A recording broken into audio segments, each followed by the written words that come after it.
जय हिंद। आज के सेशन में हम बात करने वाले हैं भारत के प्रमुख बंदरगाह के बारे में। और ये वीडियो जो है रेलवे के लिए इम्पॉर्टेंट है। PYQ को ध्यान में रखते हुए ये सेशन बनाया जा रहा है। अगर बंदरगाह से क्वेश्चन पूछा तो यहाँ से पूछेगा, यहीं से पूछ लेगा।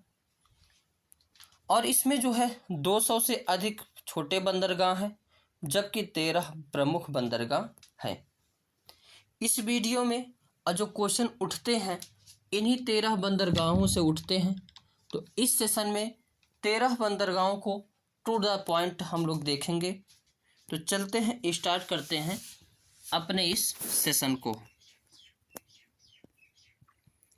भारत के प्रमुख बंदरगाह, अगर हम पहले देख लें कितने राज्य भारत का जो समुद्री से सीमा बनाते हैं। अब जो राज्य समुद्र से सीमा बनाएंगे उसी में बंदरगाह पाए जाएंगे। और एक क्वेश्चन यहाँ पे एक्स्ट्रा देख लीजिए कि जो है इसमें राज्य देख लेते हैं। तो पहला नंबर पर कौन सा राज्य है? गुजरात। दूसरे पर महाराष्ट्र। तीसरे पर गोवा। चौथे पर कर्नाटक। पांचवा केरल। छठा तमिलनाडु। सातवां आंध्र प्रदेश। आठवां ओडिशा और नौवां पश्चिम बंगाल। यानी तटीय सीमा बनाने वाले राज्य कितने हैं? तो 9 राज्य हैं। एक प्रश्न पूछा जाता है, सबसे अधिक कौन सा राज्य सीमा बनाता है? तो गुजरात। गुजरात के बाद आंध्र प्रदेश, उसके बाद तमिलनाडु। और सबसे छोटा कौन सा जो है बनाता है? तो गोवा। कौन सा? गोवा। अब कांडला बंदरगाह कहाँ है? तो गुजरात में है। और ये मुंबई बंदरगाह है। वहीं पास में बनाया गया है नेहावा सोवा बंदरगाह। अब इसके बारे में डिटेल से देखेंगे, अभी प्लेस देख लीजिए सभी लोग। मार्मागोव बंदरगाह कहाँ है? गोवा में है। न्यू मंगलोर कहाँ है? कर्नाटक में। कोच्चि बंदरगाह कहाँ है? केरल में। तूतीकोरिन बंदरगाह कहाँ है?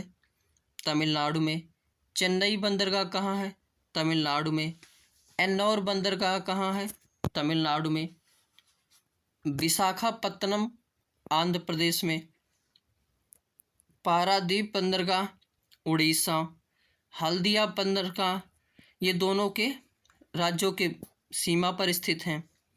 और कोलकाता बंदरगाह कहाँ है? तो पश्चिम बंगाल। अब चलते हैं, इसको डिटेल से इसमें देखते हैं। बड़े बंदरगाह, प्रमुख बंदरगाह 13 हैं, जबकि 200 कहीं कहीं डाटा 187 मिल जाता है, कहीं कहीं 200 से अधिक मिल जाते हैं। वैसे हैं 200 से अधिक छोटे छोटे बंदरगाह हैं। कुछ पॉइंट देखते हैं, फिर आगे जो अच्छे से पढ़ते हुए चलेंगे। सबसे अधिक बड़े बंदरगाह कहाँ पाए जाते हैं? तो तमिलनाडु में है, 3 हैं। कौन कौन से हैं? तूतीकोरिन, चेन्नई और एन्नौर। और सबसे अधिक छोटे बंदरगाह कहाँ है? तो महाराष्ट्र में है और उसके बाद गुजरात में। भारत की समुद्री तटीय सीमा कितनी है? तो 6100 किलोमीटर है। लेकिन अगर द्वीपों सहित कहेगा तो कितना है? 7516.6 किलोमीटर। भारत के कितने राज्य समुद्री सीमा बनाते हैं? तो 9 राज्य। अभी हमने बताया गुजरात, महाराष्ट्र, गोवा, कर्नाटक, केरल, तमिलनाडु, आंध्र प्रदेश, उड़ीसा तथा पश्चिम बंगाल। और सबसे लंबी समुद्री सीमा किसकी है? गुजरात की है। उससे कम आंध्र प्रदेश और उससे कम तमिलनाडु। यानी 3 बड़े राज्य जो समुद्री सीमा बनाते हैं, तो गुजरात, आंध्र प्रदेश तथा तमिलनाडु। और सबसे छोटी सीमा रेखा कौन बनाते हैं? तो गोवा, जैसा कि यहाँ सभी लोग चित्र में देख सकते हैं। आगे देखते हैं अब इसमें बांट लेंगे पश्चिमी तट और पूर्वी तट। कभी कभी प्रश्न दे के पूछ लिया जाता है, निम्न में से बताओ पश्चिमी तट के बंदरगाह कौन से हैं। तो पश्चिमी तट के में मुंबई बंदरगाह, नेहावा सोवा, मार्मागाओ, न्यू मंगलोर, कोच्चि, कांडला, ये सभी किधर के हैं? तो पश्चिमी तट के बंदरगाह हैं। अब देखते हैं पूर्वी तट के बंदरगाह। कोलकाता बंदरगाह, हल्दिया बंदरगाह, पारादीप बंदरगाह, विशाखापत्तनम बंदरगाह, एन्नौर बंदरगाह, चेन्नई बंदरगाह और तूतीकोरिन बंदरगाह। ये कहाँ के हैं? तो पूर्व की तटीय बंदरगाह है। अब एक एक बंदरगाह के बारे में डिटेल से देखते हुए चलते हैं। पहले नंबर पर देखते हैं कांडला बंदरगाह, जो कि गुजरात के कच्छ की खाड़ी में स्थित है और इसे ज्वारी बंदरगाह भी कहते हैं, क्योंकि जब ज्वार आता है तब ये बंदरगाह चालू हो जाता है और ज्वार जाता है तो सभी जहाज़ें उसी से क्या करती हैं? चले जाती हैं। कराची बंदरगाह पाकिस्तान में चले जाने से इस बंदरगाह के प्रमुख बंदरगाह के रूप में विकसित किया गया, क्योंकि बगल में कराची बंदरगाह था, अब वो किसका हो गया? पाकिस्तान का। पंडित दीनदयाल उपाध्याय बंदरगाह भी इसे कहते हैं, यानी वर्तमान नाम क्या है? पंडित दीनदयाल उपाध्याय बंदरगाह। और इस बंदरगाह से नमक तथा सूखे मेवों का निर्यात किया जाता है। निर्यात यानी बेचा जाता है।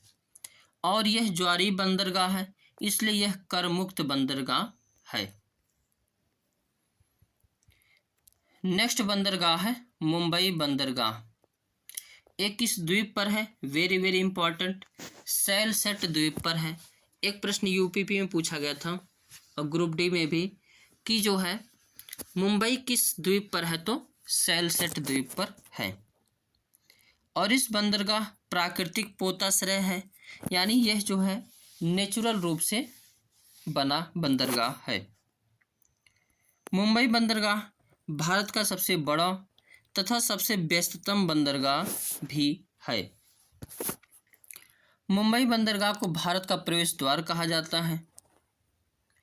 मुंबई बंदरगाह से मुख्यतः पेट्रोलियम तथा इंजीनियरिंग उत्पादों का आयात किया जाता है। आयात मतलब खरीदा जाता है, निर्यात मतलब बेचा जाता है। इसी बगल में है नेहाओ शेवा या जवाहरलाल नेहरू बंदरगाह। इस बंदरगाह का विकास मुंबई बंदरगाह के भार को कम करने के लिए किया गया। यही प्रश्न पूछा जाता है, कई बार पूछा गया है कि नेहावा शेवा बंदरगाह की क्यों बनाया गया? तो मुंबई बंदरगाह के भार को कम करने के लिए। पश्चिमी तट पर स्थित एक जो है कृत्रिम बंदरगाह है। यही एकमात्र कैसा बंदरगाह है? कृत्रिम है, जो भारत का सर्वाधिक आधुनिक बंदरगाह भी है। आधुनिक कहेगा, कृत्रिम कहेगा तो कौन सा हो जाएगा? नेहावा शेवा। और इसे कंटेनर पोर्ट भी कहते हैं, क्योंकि यहाँ से ज़्यादा कंटेनर आदान प्रदान होते हैं।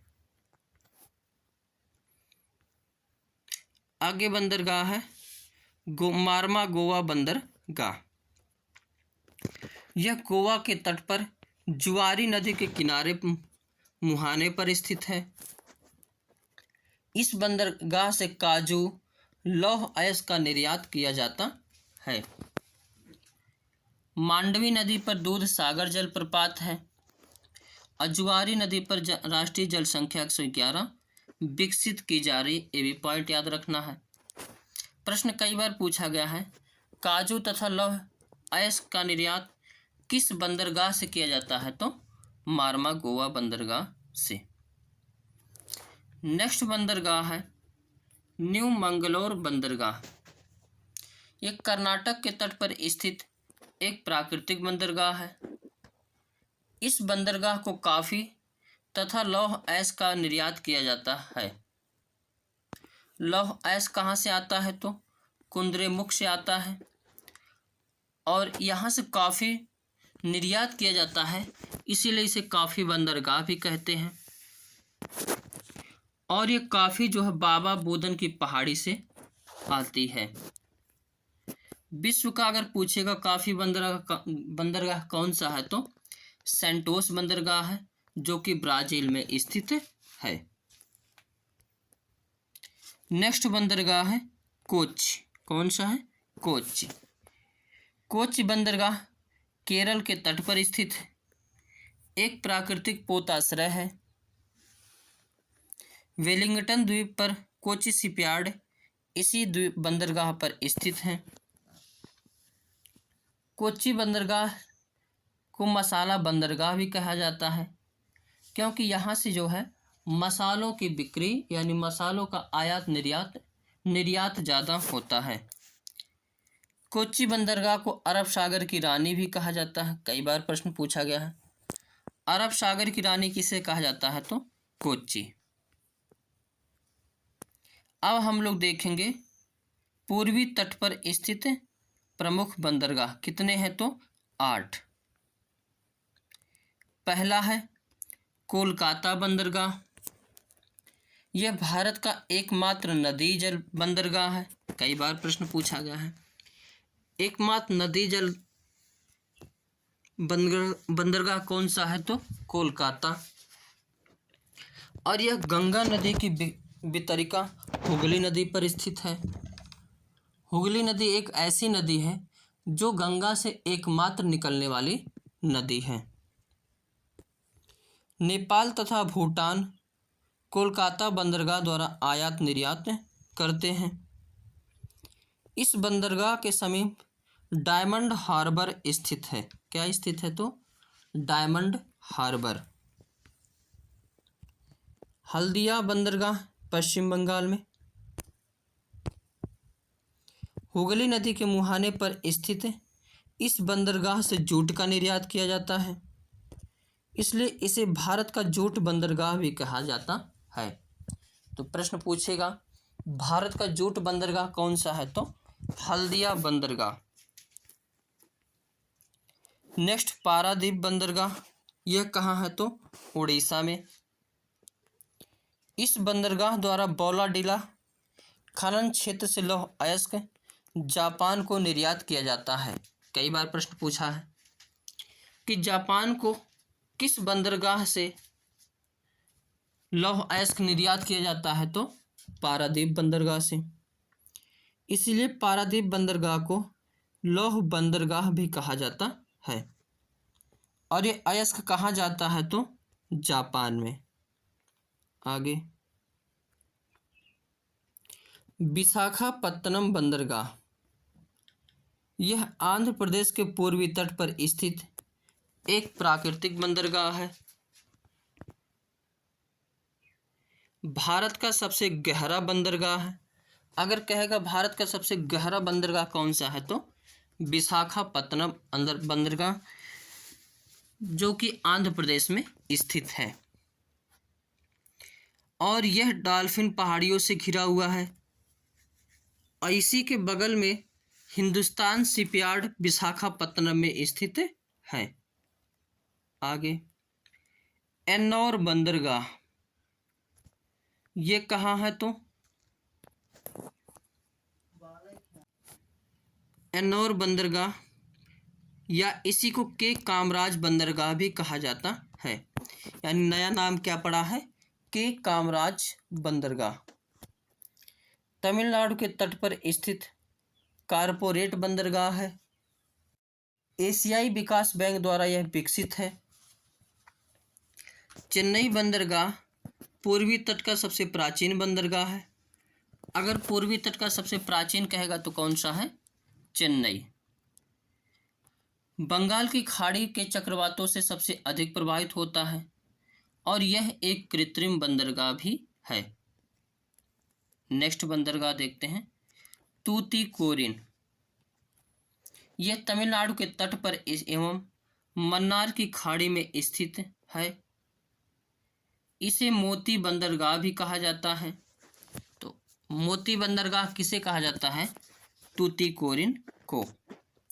भारत तथा श्रीलंका के मध्य सर्वाधिक व्यापार इसी से होता है। किससे होता है इसी से होता है।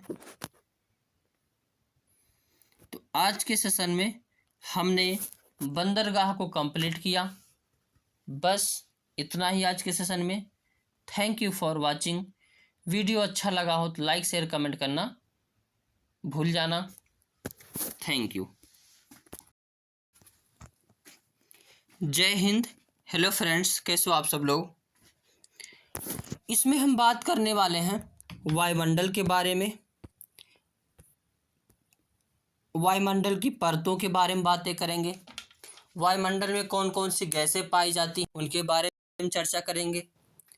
और इस वीडियो से अगर वायुमंडल के टॉपिक से बनता है किसी भी एग्जाम में, तो यहाँ से 1 नंबर आपको उसमें मिल जाएगा। तो चलते हैं, स्टार्ट करते हैं और देखते हैं अपने इस सेशन को। वायुमंडल और वायुमंडल की परतें, जो रेलवे के एनटीपीसी के लिए वेरी इम्पॉर्टेंट है, क्योंकि उसी के सिलेबस के अनुसार इसको बनाया गया है। वायुमंडल क्या है, ऐसा सभी के दिमाग में आता होगा। वायुमंडल क्या है? तो पृथ्वी को चारों तरफ फैला हुआ वायु वायुमंडल कहलाता है। वायुमंडल में गैस, धूल कण तथा जलवाष्प आदि पाए जाते हैं। वायुमंडल में पृथ्वी का वायुमंडल कितने किलोमीटर तक है? तो 10,000 किलोमीटर तक है। ये भी प्रश्न पूछा गया है कि कितने किलोमीटर तक पृथ्वी का वायुमंडल है, तो 10,000 किलोमीटर तक। वायुमंडल के कार्य क्या क्या होते हैं, ये सभी को देखते हैं। वायुमंडल में गैसें पाई जाती हैं जो कि जीवन जीने के लिए आवश्यक हैं। यानी अगर वायुमंडल नहीं होता तो जीवन नहीं होता। वायुमंडल में जलवाष्प पाई जाती है जिससे आवश्यक वर्षा होती है। अगर वर्षा ना हो तो सभी पेड़ पौधे हर चीज़ सूख जाएगा। पृथ्वी का औसत तापमान बनाए रखती है। वायुमंडल जो पृथ्वी का औसत तापमान है उसको क्या करती है? बनाए रखती है। वायुमंडल में हरित गैसें पाई जाती हैं। कौन कौन सी हरित गैस हैं? जलवाष्प, methane, nitrous oxide, carbon dioxide. वायुमंडल सौर विकिरण की लघु तरंगों को पृथ्वी की धरातल तक आने देती है, परंतु पार्थिव विकिरण को दीर्घ तरंगों के लिए अवरोधक बनता है। वायुमंडल ना होता तो ओजोन जो है परत नहीं पाई जाती है। अगर ओजोन परत नहीं पाई जाती तो सूर्य की पराबैंगनी किरणें धरती पर आती, जिससे सभी व्यक्तियों में, सभी जीव जंतुओं में चर्म रोग हो जाता। इन सभी से रक्षा करती है। और कई बार प्रश्न पूछा गया है कि पृथ्वी का औसत तापमान पहले कितना था? तो 14 डिग्री सेल्सियस था, लेकिन अब ग्लोबल वार्मिंग हो गई है, तो इसलिए जो औसत तापमान कितना है? तो 15 डिग्री सेल्सियस। तो अब कब पूछेगा तो कितना लगाना है? 15 डिग्री सेल्सियस। ताप को कम करने के लिए जापान में एक क्योटो प्रोटोकॉल हुआ था। कई बार प्रश्न पूछा गया है, इम्पोर्टेंट भी है। तो क्योटो प्रोटोकॉल कहाँ हुआ था? जापान में। क्यों हुआ था? तो ताप को यानी ग्लोबल वार्मिंग को कम करने की बात इसमें हुई थी। यानी पृथ्वी के तापमान में होने वाले औसत वृद्धि के बारे में ये चर्चा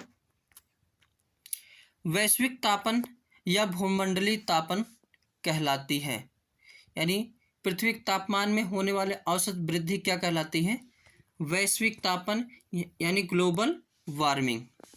और इसके लिए जिम्मेदार प्रमुख गैस कौन सी है? तो CO2 है। और यह CO2 हर जगह से निकलता है। धुआं, गाड़ी, ये सभी से कौन सा गैस निकलती है? तो CO2। कितना प्यारा सा पृथ्वी दिख रहा अपना। आगे देखते हैं। वायुमंडल में ओजोन गैस पाई जाती है जो पराबैंगनी किरणों से क्या करती है, हम लोगों को रक्षा करती है। सूर्य से आने वाली कई प्रकार की किरणें होती हैं। एक होती हैं दृश्य किरणें जो 7 रंग में विभक्त हो जाती हैं और यह दिखाने वाले किरण भी इसे कहा जाता है। एक होती है अवरक्त किरणें जो कि तापमान में वृद्धि करती हैं। एक होती हैं पराबैंगनी किरणें जो कि पृथ्वी पर जीवों को हानि पहुंचा देती हैं। इसलिए ओजोन गैस जो है इस गैस को क्या कर लेती है, अवशोषित कर लेती है। सौर विकिरण कैसा विकिरण है, तो विद्युत चुंबकीय विकिरण है। आगे देखते हैं। 16 सितंबर 1987 ईस्वी को मॉन्ट्रियल सम्मेलन हुआ और ये मॉन्ट्रियल है कहाँ, तो कनाडा में है। और यह किससे संबंधित था, तो ओजोन क्षरण से संबंधित था। क्योटो कहेगा तो पृथ्वी से संबंधित और मॉन्ट्रियल कहेगा तो ओजोन से। ये 2 नंबर पूछे जाते हैं। वायुमंडल में हमें गिरते हुए पिंडों से बचाता है। जो उल्का पिंड ऊपर से गिरता है उसमें वायुमंडल में आते ही वह क्या हो जाता है, नष्ट हो जाता है। इसीलिए जो है वायुमंडल हमको उल्का पिंडों से भी सुरक्षा प्रदान करती है। वायुमंडल रेडियो तरंगों को परावर्तित करता है जो दूर संचार में क्या होता है, सहायक होता है। 2 अप्रैल 1992 ईस्वी को रियो में एक सम्मेलन हुआ जिसे अर्थ समिट 1992 या पृथ्वी सम्मेलन कहा जाता है। और 1997 में क्या हुआ, क्योटो प्रोटोकॉल हुआ। आगे वायुमंडल का संघटन, यानी वायुमंडल में कौन सी चीज़ें कितनी पाई जाती हैं। नाइट्रोजन कितनी पाई जाती हैं, तो 78%। ऑक्सीजन 20.99% यानी 21%। O3 यानी ओजोन गैस 0.93%। CO2 gas 0.03%।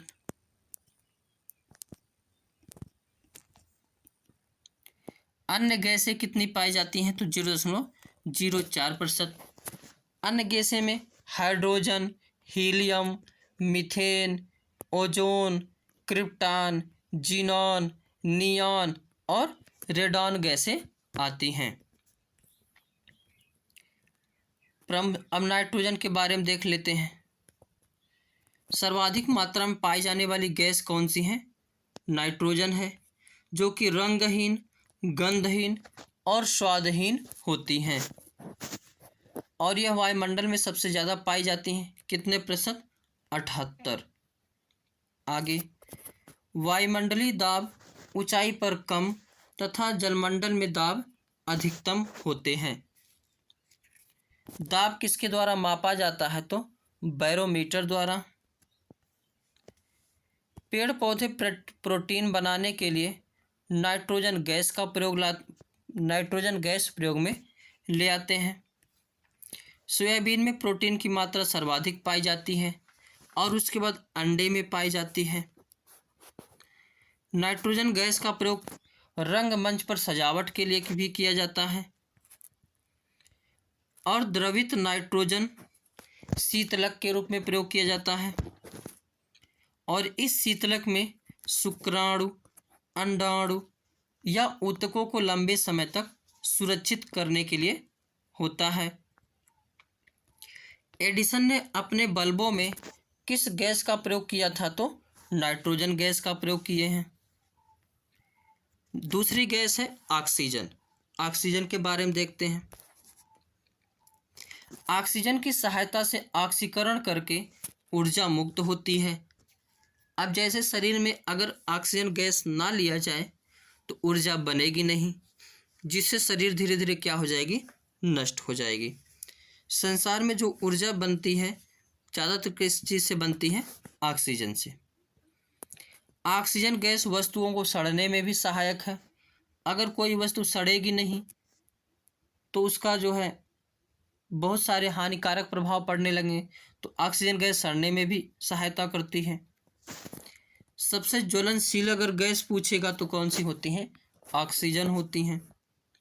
और ऑक्सीजन हमारे शरीर में भी क्या बनाती हैं? तो ऊर्जा बनाने का में मदद करती हैं। आगे देखते हैं आर्गन गैस। आर्गन गैस तीसरे स्थान पर सर्वाधिक मात्रा में पाई जाने वाली अक्रिय गैस है। आर्गन गैस बल्ब में भरी जाती है। कई बार पूछा जाता है कि बल्ब में कौन सी गैस भरी जाती है? तो आर्गन। आगे कार्बन डाइऑक्साइड यानी CO2, यह प्रकाश संश्लेषण में सहायक होती हैं, आग बुझाने के काम आती हैं। प्रकाश संश्लेषण में 6 अणु कार्बन डाइऑक्साइड और 6 अणु जल लेकर के सूर्य के प्रकाश की उपस्थिति में पौधे अपना भोजन बनाते हैं। आगे हाइड्रोजन गैस। ब्रह्मांड में सर्वाधिक मात्रा में पाई जाने वाली गैस कौन सी है? हाइड्रोजन गैस है। हाइड्रोजन गैस सबसे हल्की होती है। सर्वाधिक ऊर्जा मुक्त करने वाली गैस कौन सी है? तो हाइड्रोजन गैस है।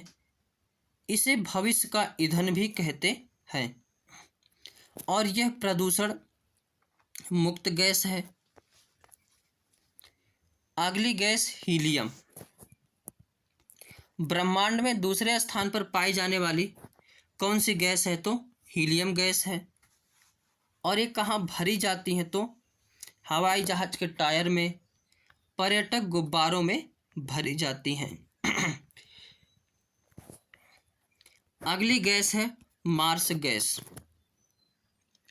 इसे बायोगैस या हरित गृह गैस भी कहते हैं। यह गोबर की खाद से निकलती है, धान के खेत से निकलती है, गाय के जुगाली करने से निकलती है, जो हम लोग परफ्यूम लगाते हैं उससे भी ये गैस मार्स गैस निकलती है। नेक्स्ट गैस है ओजोन गैस और यह वायुमंडल में ओजोन परत का निर्माण करती है। तो पराबैंगनी किरण से होने वाली हानि से यह हमें बचाती है, त्वचा कैंसर होने से बचाती है, आँखों की बीमारी होने से बचाती है, कमज़ोर ऊतकों वाली सब्जियों फलों को नुकसान ना हो इससे बचाती है, DNA की संरचना में बदलाव ना हो इससे बचाती है। ओजोन परत मानव जीवन के लिए या सभी जीव जंतुओं के लिए बहुत ही महत्वपूर्ण है। आगे देखते हैं वायुमंडल की संरचना। अगर देखेंगे सबसे नीचे पृथ्वी होती है, पहली परत क्षोभ मंडल, दूसरी परत समताप मंडल, तीसरी परत मध्य मंडल, चौथी परत आयन मंडल, पांचवी परत क्या होती है? बहिर्मंडल। और इसके ऊपर क्या पाई जाती है? अंतरिक्ष। मध्य मंडल तक ये सभी मंडल क्या कहलाते हैं? सममंडल कहलाते हैं। और आयन से ऊपर वाली जो मंडल है उसे विषम मंडल भी कहते हैं। अब एक एक के बारे में सभी चर्चा करते हैं। क्षोभ मंडल, इसका अन्य नाम क्या है? संवहन मंडल भी कहते हैं, अधोमंडल भी कहते हैं, परिवर्तन मंडल भी कहते हैं, मौसमी घटनाएं होती हैं इसलिए मौसमी मंडल भी कहते हैं, इसे परिवर्तन की छत भी कहते हैं। क्षोभ मंडल की ऊंचाई ध्रुवों पर 8 किलोमीटर सबसे कम तथा विषुवत रेखा पर 18 किलोमीटर जो सबसे अधिक ऊंचाई तक पाई जाती है। इसकी ऊंचाई जो है विषुवत रेखा पर सर्वाधिक तथा ध्रुव पर सबसे कम होती है। इस मंडल में अगर 165 मीटर ऊंचाई पर जाओगे तो 1 डिग्री तापमान में क्या होगी? कमी होगी। इसी प्रकार अगर 1000 किलोमीटर ऊपर चले गए तो 6.5 यानी 6.5 डिग्री सेल्सियस तापमान में क्या होगा? ह्रास होता है। इसे ही सामान्य ताप पतन दर कहते हैं। मौसमी घटनाएं सारी किस मंडल में होती हैं? तो क्षोभ मंडल में होती हैं। हेलीकॉप्टर, कहाँ पेड़ पौधे, मकान, घर, गाड़ी, बंगला, ये सब कहाँ किस मंडल में पाए जाते हैं? तो क्षोभ मंडल में पाए जाते हैं। दूसरे मंडल, इसका ट्रिक याद रखना, क्षो सम आव, यानी क्षोभ मंडल, समताप मंडल, आयन मंडल और बहिर्मंडल।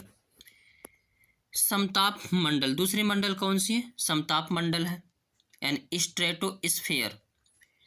इस मंडल में प्रारंभ में तापमान स्थिर होता है, परंतु 20 किलोमीटर की ऊंचाई के बाद अचानक तापमान में वृद्धि होने लगती है। ऐसा ओजोन की उपस्थिति के कारण होता है। प्रश्न कई बार पूछा गया है, ओजोन गैस किस मंडल में रहती है? तो पाई जाती है समताप मंडल में।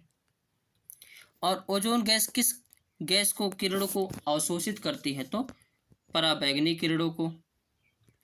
और इसी समताप मंडल में वायुयान उड़ाए जाते हैं, क्योंकि यहाँ पर वायुदाब सभी कैसे होते हैं? समान होते हैं।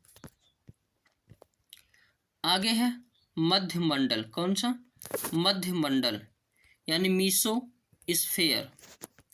इसकी ऊंचाई 50 से 80 किलोमीटर तक होती है और इसमें आते ही अचानक तापमान में क्या होता है? गिरावट आ जाती है।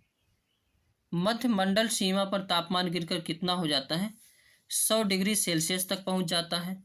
-100, कितना? -100, जो वायुमंडल का न्यूनतम तापमान है। तो वायुमंडल का न्यूनतम तापमान किस मंडल में होता है? तो मध्य मंडल में। और उल्का पिंड किस मंडल में आते हैं, पाए जाते हैं? तो मध्य मंडल में। नेक्स्ट मंडल है आयनोस्फीयर, यानी आयन मंडल। इसकी ऊंचाई 80 से 640 किलोमीटर तक होती है।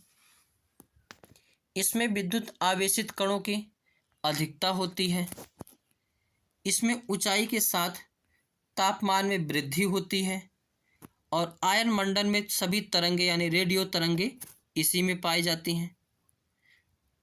जो हम लोगों को रडार वगैरह लगाया रहता है, किस मंडल में? आयन मंडल में लगा रहता है। उसके बाद बाह्य मंडल है। ये 640 से 1000 किलोमीटर तक होती हैं। इसमें विद्युत आवेशित कणों की प्रधानता होती हैं। जैसे यहाँ क्रमशः नाइट्रोजन, ऑक्सीजन, हीलियम, हाइड्रोजन की अलग अलग परतें पाई जाती हैं। तो प्रश्न पूछिएगा किस मंडल में सभी गैसों का अलग अलग परत पाई जाती हैं? तो बाह्य मंडल में। अकृत्रिम उपग्रह यहीं पर स्थापित किए जाते हैं और रॉकेट किस मंडल में होते हैं? तो बाह्य मंडल में ही होते हैं। सबसे आखिरी और सबसे ऊपर है अंतरिक्ष। ये 10,000 किलोमीटर का, दहाई सैकड़ा हजार, यहाँ पे रहेगा 10,000 किलोमीटर के ऊपर जो है अंतरिक्ष पाया जाता है। और इसके आगे का अध्ययन हम लोग किस में करते हैं?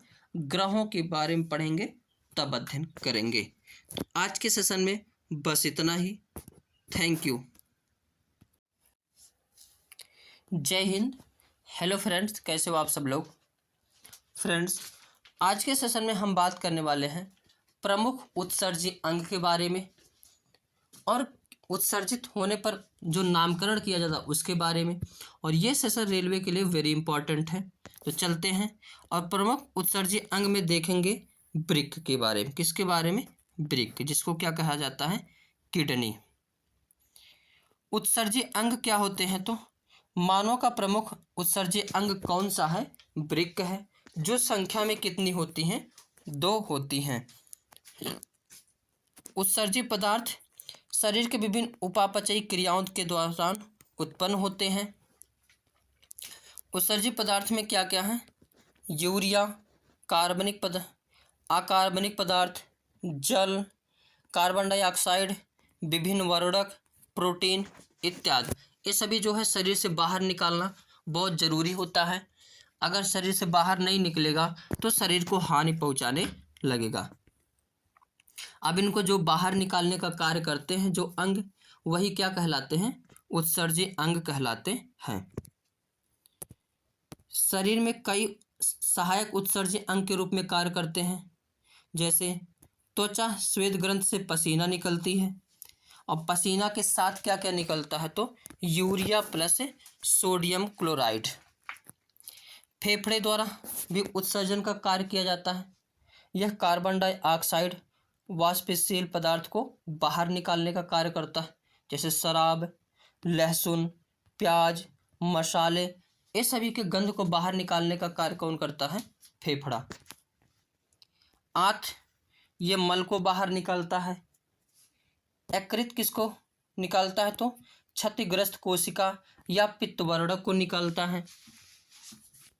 मनुष्य कैसा प्राणी है तो यूरियोटेलिक प्राणी है, क्योंकि इसके मूत्र में कितने प्रतिशत यूरिया पाई जाती है तो 2%। 1 ग्राम यूरिया उत्सर्जन में लगभग कितने जल की आवश्यकता होती है तो 50 ml की। अमोनिया उत्सर्जन क्या कहलाते हैं? अमोनोटोलिक कहलाते हैं। जैसे जलीय जीव, मछली, ये सभी उत्सर्जित पदार्थ क्या होता है तो अमोनिया। और ये प्राणी क्या कहलाते हैं? अमोनोटोलिक। और 1 ग्राम यूरिक अम्ल का उत्सर्जन करने वाले प्राणी क्या कहलाते हैं? यूरिकोटेलिक कहलाते हैं। जैसे पक्षी, सरीसृप, ये सभी उत्सर्जन क्या करते हैं? यूरिक अम्ल का। और 1 ग्राम यूरिक अम्ल उत्सर्जन के लिए कितने जल की आवश्यकता होती है? 10 ml जल की होती है। अब वृक्क के बारे में हम लोग अध्ययन करते हैं। वृक्क का अध्ययन क्या कहलाता है? नेफ्रोलॉजी। Very important point. वृक्क का अध्ययन नेफ्रोलॉजी। वृक्क की इकाई क्या है तो नेफ्रॉन।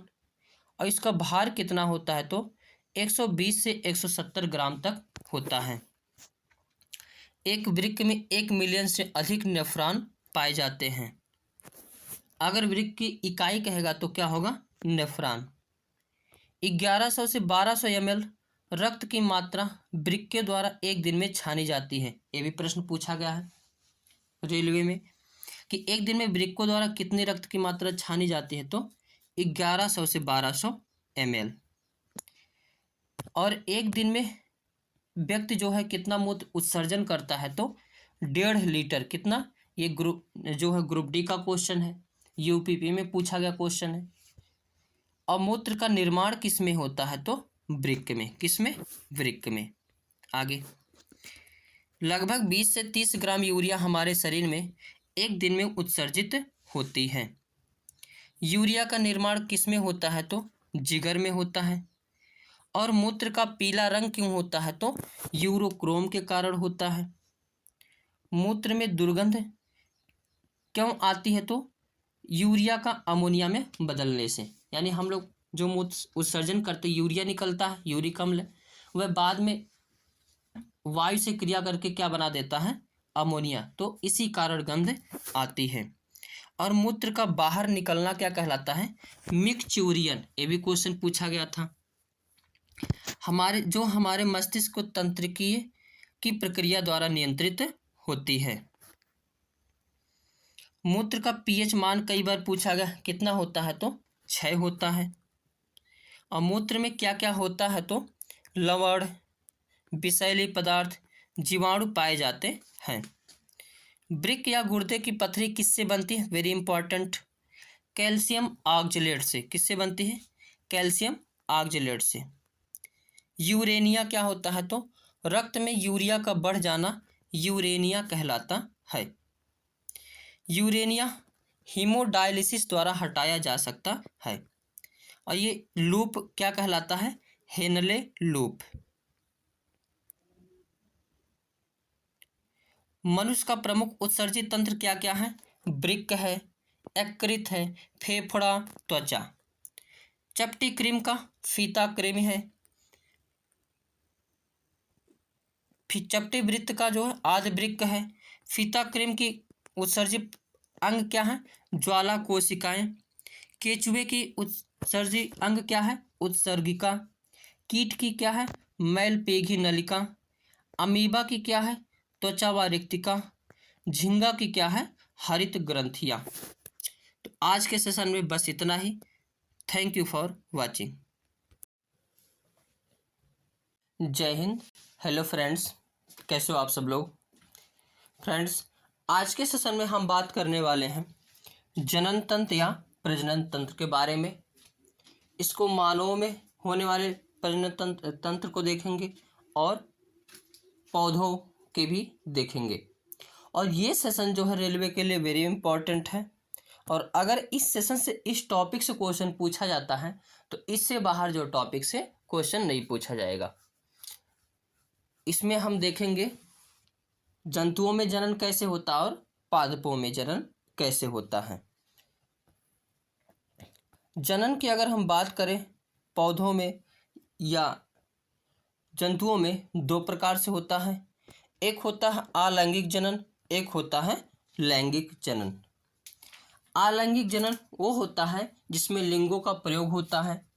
अलैंगिक जनन वो होता है जिसमें लिंगों का प्रयोग नहीं होता है, उसे हम अलैंगिक जनन कहते हैं।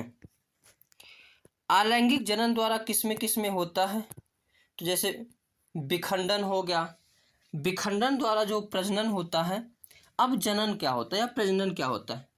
अपने अनुसार ही संतानों की उत्पत्ति करना ही क्या कहलाता है? प्रजनन कहलाता है। प्रश्न कई बार पूछा गया है कि विखंडन द्वारा जनन किसमें होता है तो अमीबा में। अमीबा एक ऐसे रहेगा उसमें से विखंडित हो जाएगा और वही एक नया जीव बन जाता है। ये किसके अंतर्गत आएगा तो अलैंगिक जनन के। मुकुलन द्वारा किसमें होता है तो हाइड्रा में। हाइड्रा में किस द्वारा जनन होता है तो मुकुलन द्वारा। अगर कायिक जनन की बात करेंगे यानी शरीर द्वारा कायिक द्वारा किसमें जनन होता है तो गन्ना, आलू, गुलाब, शकरकंद। गन्ना को काट करके बोया जाता है, आलू को भी काट करके बोया जाता है, गुलाब की डाल लगाई जाती है, शकरकंद के भी छोटे छोटे टुकड़े करके लगाए जाते हैं। ये सभी किसके अंतर्गत आते हैं तो कायिक जनन के। उसमें ऑप्शन में दिया रहेगा, इसमें से बताओ कायिक जनन कौन सा है। विखंडन द्वारा किसमें प्रजनन होता है, मुकुलन द्वारा किसमें होता है।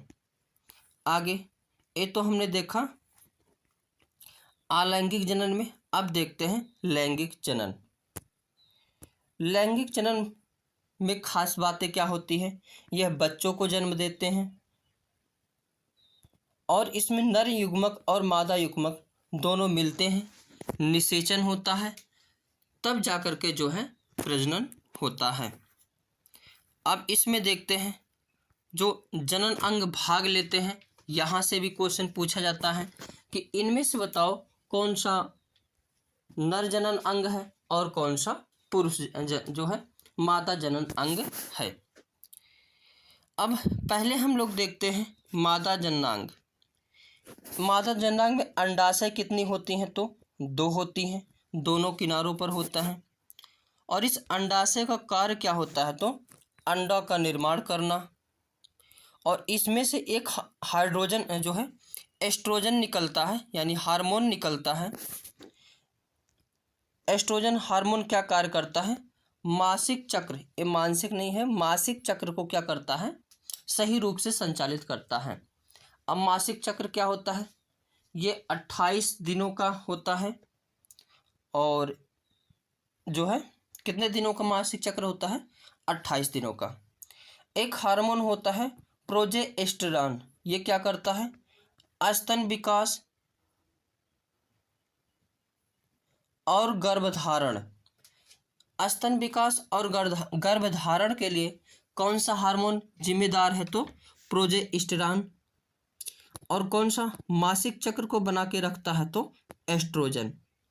रिलैक्सिन जो है हार्मोन किसमें कार्य करता है तो जब प्रसव होता है, प्रसव की जो पीड़ा होती है उस पीड़ा को कम करता है, या प्रसव में सहायता कौन सा करता है तो relaxin hormone. Very important point है। एक इसमें होती है अंडवाहिनी। क्या होती है? अंडवाहिनी। एक किसको जोड़ती है तो ओवरी को यूट्रस से जोड़ती है। अंडवाहिनी का काम क्या है? ओवरी को यूट्रस से जोड़ना।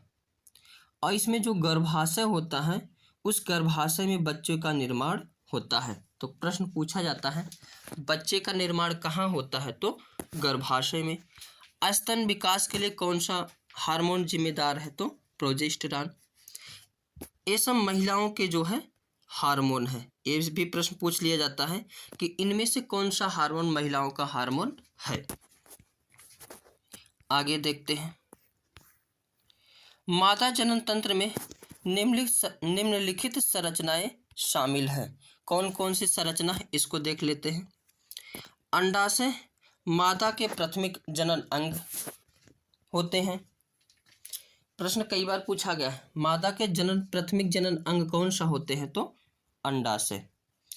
अंडाशय में क्या क्या, मतलब ये किस चीज से जुड़कर बनती है, तो इसमें कितने भाग होते हैं, तो अंडवाहिनियां होती हैं। क्या होती हैं? अंडवाहिनियां। जो ये वाहिनियां है इसको क्या कहते हैं? अंडवाहिनियां। गर्भाशय, गर्भाशय होता है यानी यूट्रस। ग्रीवा, ग्रीवा होता है। यौन यानी वेजिना। जनन ग्रंथियां यानी बर्थोलिन ग्रंथि। ये सब जो हम महिलाओं में पाए जाते हैं। अब जो मासिक चक्र होता है, शॉर्ट में इसको यमसी कहते हैं। ये कितने दिनों का होता है, ये भी प्रश्न पूछा जाता है। 28 दिनों का होता है।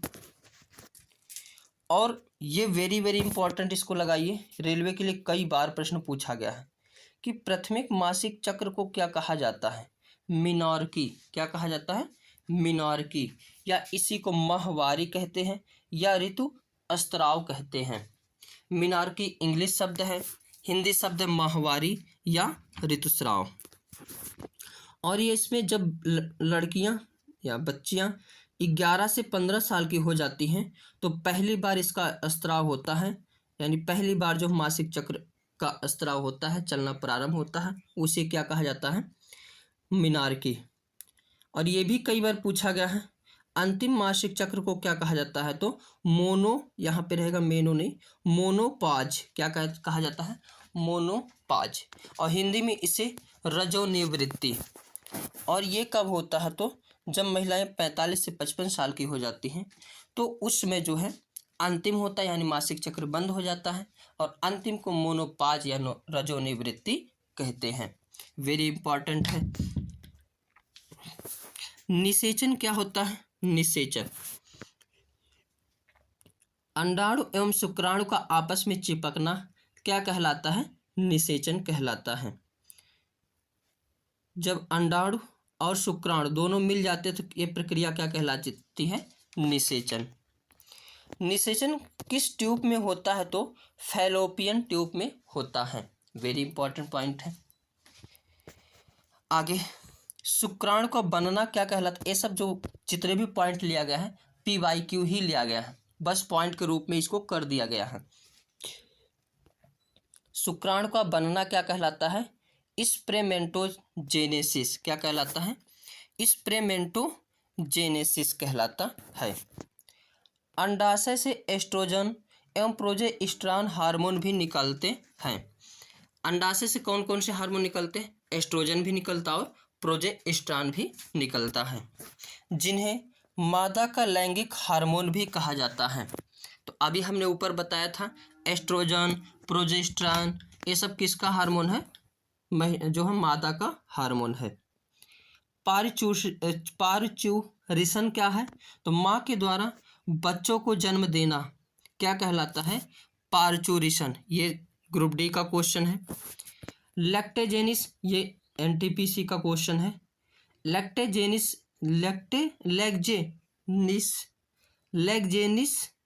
लैक्टेजेनेसिस क्या कहलाता है? तो दूध का बनना। कोलास्ट्रम क्या है?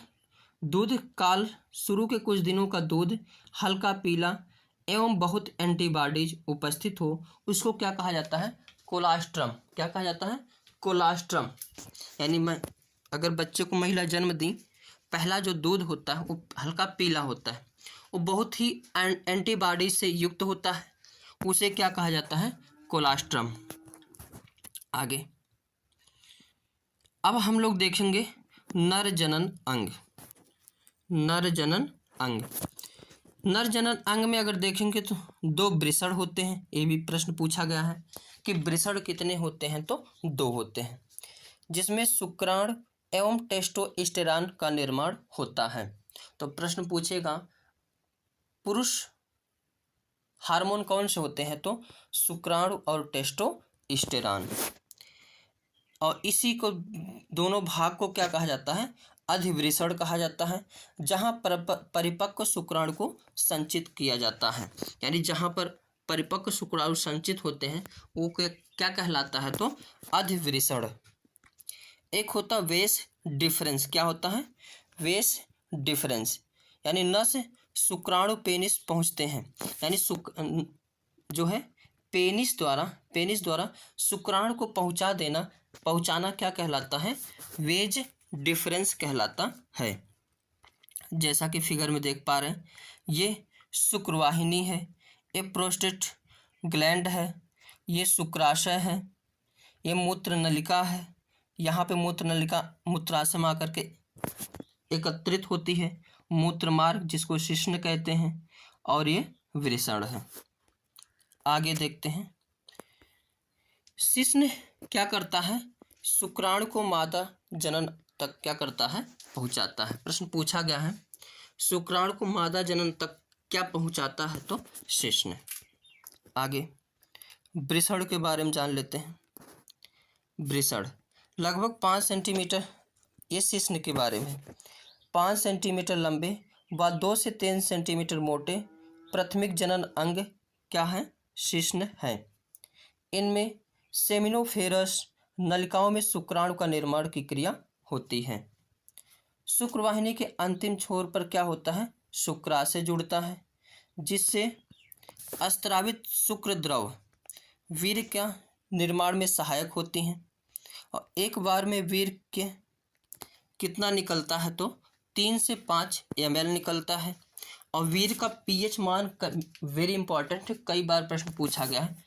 पीएच मान कितना होता है? तो 7.3। ये इसमें कौन सी शर्करा पाई जाती है? तो फ्रैक्टोज शर्करा होती है। और इसमें कितने शुक्राणु होते हैं? तो 40 करोड़ शुक्राणु होते हैं। ये सारे डाटा पूछे गए हैं। 40 करोड़ शुक्राणु होते हैं। आगे अंडाणु प्लस शुक्राणु मिलेंगे तो फिर जायगोट होगा। जायगोट होने के बाद ब्लास्टोसिस्ट होगा। ब्लास्टोसिस्ट के बाद भ्रूण का निर्माण होगा। उसके बाद शिशु का निर्माण होगा। ये क्रिया आप सभी को याद करना है, क्योंकि ये सीरीज ही कभी कभी पूछ ली जाती है कि सही रूप से क्रिया होती है। इस सीरीज आपको क्या कर देना है? याद करना है। अंडाणु शुक्राणु मिलने के बाद क्या होता है? जाइगोट। जाइगोट के बाद क्या होता है? ब्लास्टोसिस्ट। ब्लास्टोसिस्ट के बाद भ्रूण का निर्माण, उसके बाद शिशु का निर्माण होता है।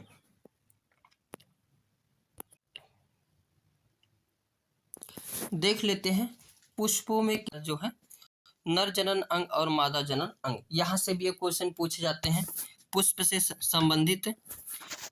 पुमंग मतलब क्या होता है? नर जनन अंग होता है। पुमंग मतलब नर जनन अंग। अब नर जनन अंग में क्या क्या भाग आते हैं? पुंकेसर आता है, परागकोश आता और परागण। ये वेरी इंपॉर्टेंट है, प्रश्न पूछा जाता है। पुमंग के अंतर्गत नहीं आते हैं या पुमंग के अंतर्गत आते हैं 3 चीज: पुंकेसर, परागकोश और परागण। पुष्पों की मादा जनन अंग में जायांग, अंडाशय, वर्तिका और वर्तिकाग्र। जैसा कि यहाँ देख सकते हैं, वर्तिकाग्र, वर्तिका, अंडाशय, जायांग, ये सभी क्या होते हैं? स्त्री केसर यानी मादा जनन अंग।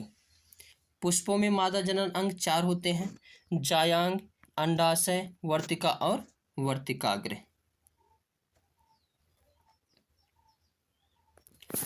फल कौन कौन से होते हैं? कितने प्रकार के? 3। वेरी इंपॉर्टेंट है। सत्य फल कौन कौन से होते हैं? जिसका निर्माण अंडाशय में होता है, जैसे आम, जामुन, गेहूं, ये सभी किस में आते हैं? सत्य फल में। और जिसका पुष्पासन में निर्माण होता है उसे असत्य फल कहते हैं। सेब क्या होता है? सेब वेरी इंपॉर्टेंट, सेब वाला है। अनिषेच फल केला, अंगूर, यानी जिसमें निषेचन नहीं होता है वह कौन सा होता है?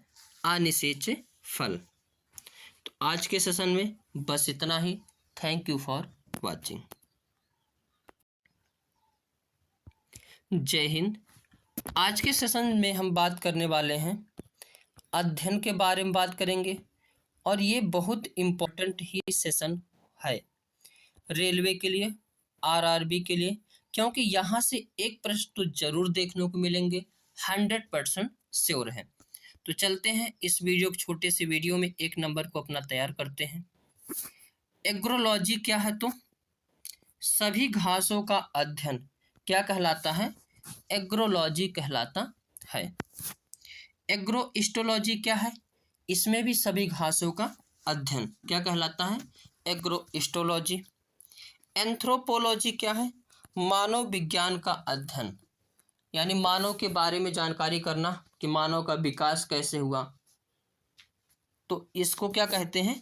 एंथ्रोपोलॉजी। आर्बोरिकल्चर क्या है? आर्बोरिकल्चर झाड़ी वाले पौधों के काट छांट का अध्ययन। झाड़ी वाले पौधों के काट छांट का अध्ययन क्या कहलाता है? आर्बोरिकल्चर। डेंड्रोलॉजी। डेंड्रोलॉजी मतलब क्या होता है? झाड़ी वाले पौधों का अध्ययन। झाड़ी वाले पौधों का अध्ययन क्या कहलाता है? डेंड्रोलॉजी। एक्सोबायोलॉजी। एक्सोबायोलॉजी यानी अन्य ग्रहों पर जीवन की संभावना का अध्ययन। अन्य ग्रहों पर जीवन की संभावना का अध्ययन एक्सोबायोलॉजी। एंटोमोलॉजी कीटों का अध्ययन। कीटों का अध्ययन क्या कहलाता है? एंटोमोलॉजी। हिपैटोलॉजी में क्या होता है? उभयचर एवं सरीसृपों का अध्ययन। उभयचर यानी जो जल में भी रह सके, पृथ्वी पर भी रह सके। सरीसृप मतलब जो टेढ़े मेढ़े यानी कमर मटका के चलते हैं। हार्टिकल्चर यानी बागवानी लगाना। माइकोलॉजी कवकों का अध्ययन। माइकोलॉजी क्या कहलाता है? कवकों का अध्ययन। ऑस्टियोलॉजी यानी हड्डी का अध्ययन। ओडोंटोलॉजी दांत का अध्ययन क्या कहलाता है? ओडोंटोलॉजी। ऑर्निथोलॉजी पक्षियों का अध्ययन। पक्षियों का अध्ययन क्या कहलाता है? ऑर्निथोलॉजी। आर्बोरिकल्चर साग सब्जी का अध्ययन। पीडोलॉजी मृदा की संरचना का अध्ययन। पेलेंटोलॉजी जीवाश्मों का अध्ययन। Very very important. एपीकल्चर क्या होता है? मधुमक्खी पालन। ये कहाँ होता है? तो बिहार के मुजफ्फरपुर में होता है। पीसीकल्चर क्या है? मछली पालन। सेल्वीकल्चर वनों का विकास। सेरीकल्चर रेशम कीट पालन। जेरेंटोलॉजी यानी मानव के वृद्ध, यहाँ पे विरुद्ध नहीं रहेगा, वृद्ध होने के कारण का अध्ययन। कैलोलॉजी यानी मानव के सुंदरता का अध्ययन, यानी मानव क्यों कैसे सुंदर होता है। विटीकल्चर अंगूर की खेती। फ्लोरिकल्चर फूलों की खेती। सारोलॉजी छिपकलियों का अध्ययन। एंथोलॉजी पुष्पों का अध्ययन। पोमोलॉजी फल उत्पादन का अध्ययन। लैमिनोलॉजी यानी झीलों तालाबों का अध्ययन क्या कहलाता है? लैमिनोलॉजी। इकोलॉजी जीवों के ऊपर वातावरण का प्रभाव का अध्ययन। इथोलॉजी जंतुओं के व्यवहारों का अध्ययन। ट्रोमेटोलॉजी घाव का अध्ययन। ओडोंटोलॉजी कैंसर का अध्ययन। पीडियाट्रिक्स शिशु रोग का अध्ययन। Very important. आगे देख लेते हैं मांसपेशियां। मांसपेशी का अध्ययन क्या कहलाता है? मायोलॉजी कहलाता है। और मानव शरीर में कुल मांसपेशी कितनी है? तो 639 है। इसमें प्रोटीन कौन सी पाई जाती है? तो मायोसिन नाम की प्रोटीन पाई जाती है। जब हम काम करते हैं तो शरीर में थकान हो जाती है, किस कारण होती है? तो लैक्टिक अम्ल के कारण। यह मांसपेशियों का लाल रंग क्यों होता है? तो मायोग्लोबिन के कारण। ये कितना होता है? तो जितना आपके शरीर का वजन होगा उसका 50% क्या होता है, मांसपेशी होता है। ग्लेमस मैक्सिमस यानी सबसे बड़ी मांसपेशी कौन सी है, तो ग्लीसियस मैक्सिमस जो कमर में पाई जाती है। सबसे लंबी कौन सी है, तो सारटोरिस है जो जांग में पाई जाती है। सबसे छोटी कौन सी है, तो स्टेपिडस है, कान में पाई जाती है। सबसे चौड़ी मांसपेशी कहाँ पाई जाती है, तो जांग में। और सबसे ज़्यादा कहेगी तो पीठ में। आगे देखते हैं हड्डी। हड्डी टोटल कितनी है, तो 208 है। हाथ में कितनी है, 60। पैर में कितनी है, 60।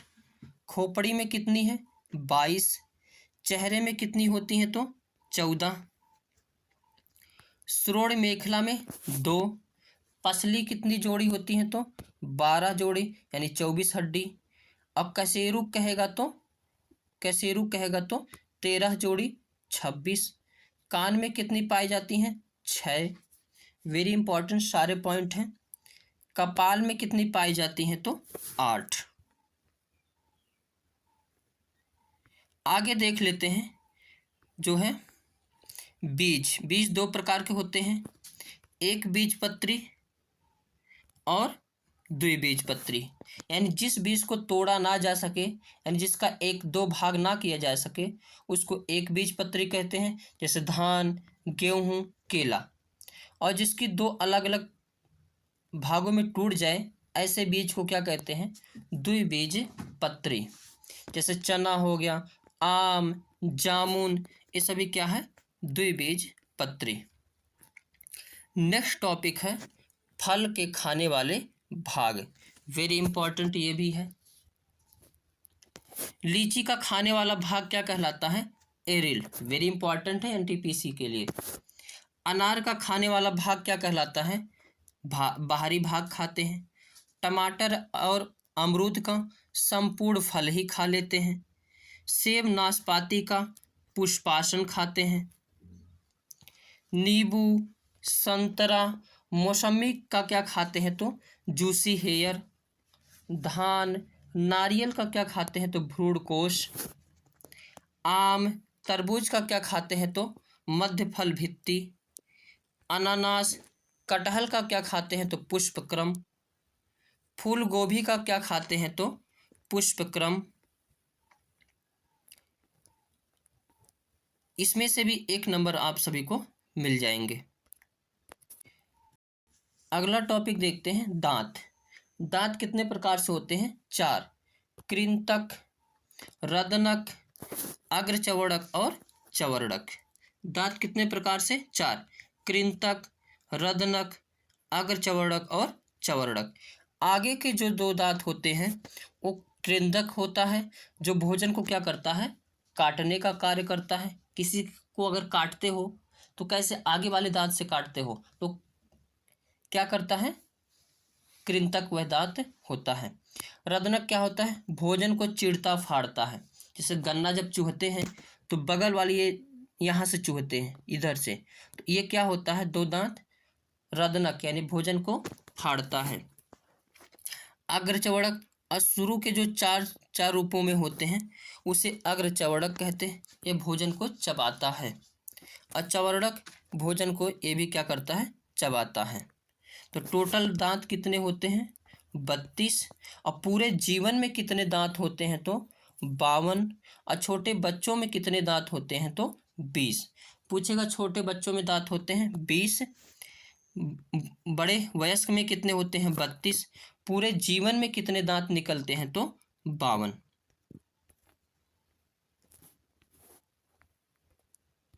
वेरी इंपॉर्टेंट ये भी है।